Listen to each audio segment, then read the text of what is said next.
Hey everybody, back at Turkey at Fab here. So we have the Duramax buggy, and this will probably help a lot of you guys out that are wanting to use the Allison transmission and deal with the shift inhibitor or stuck in first or third gear and trying to get how to get the VSS to work. So, oh god, come on this side.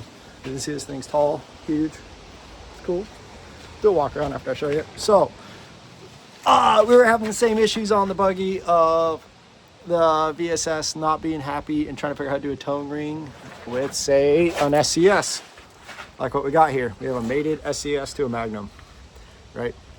So we couldn't get it to work, and we know it needed to be 40 tooth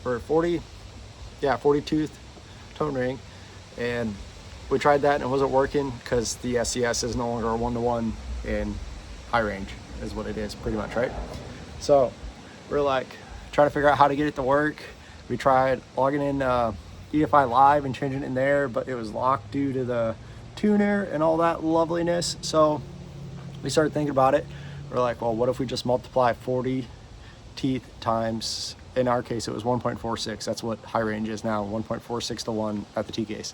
So we did that. It gave us about 58 teeth on our tone ring, and we put it in, made it up on the plaza table here, and we made a tone ring. So you can see all the teeth. Made a bracket off the SCS that holds the VSS. The sensor needs to be 0.02 thousandths spaced roughly. And we modified this here so if we need it closer, we can loosen the bolts and shim it under or shim it out if it's too close, as well as tighten it, space here if we wanted to. But you can see the tone ring made, and this allowed the buggy to shift as it should and not keep going in the limp mode or think the transmission's slipping, because our thought process was it's looking for 40 pulses per 1 counter revolution. So when we multiplied it by 1.46, it gave us 58. So even though it doesn't spin 1 whole revolution, it counts 40 teeth, and it works and it matches without having to try to go in and like tune the computer and all that lovely jazz and not make it work.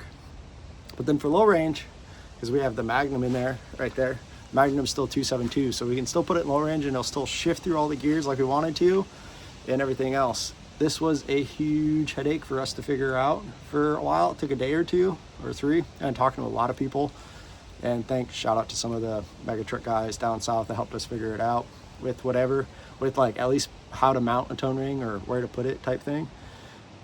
But we were stuck on it's still going in the limp mode because it wasn't 1-to-1 anymore, and all the guys were like, you gotta do it on the computer, it's the only way. Well, we sat back and we were just sitting around talking to the customer and all, and he's like, well, what if we just multiply it by this? Could we try that? I'm like, yeah, I don't think it'll work, but it doesn't hurt. Ooh, cut out a piece on the table and it doesn't work anymore. Well, sure as shit, it worked. So hopefully this is helpful for you guys, because this was a huge nightmare for us. So if it works for you, please let me know. Happy to hear more success stories than just ours. The only thing I recommend, as you can see, we made our VSS mount real stout because we made one a little thinner, and with the Duramax vibrating, it was shaking this guy too much, or it was giving us problems. I made it all out of 3/8 steel. Still might throw a gusset right here just to stiffen this up more, but we drove it around for probably about an hour earlier. Even with all the Rockwell chatter, it was doing pretty good.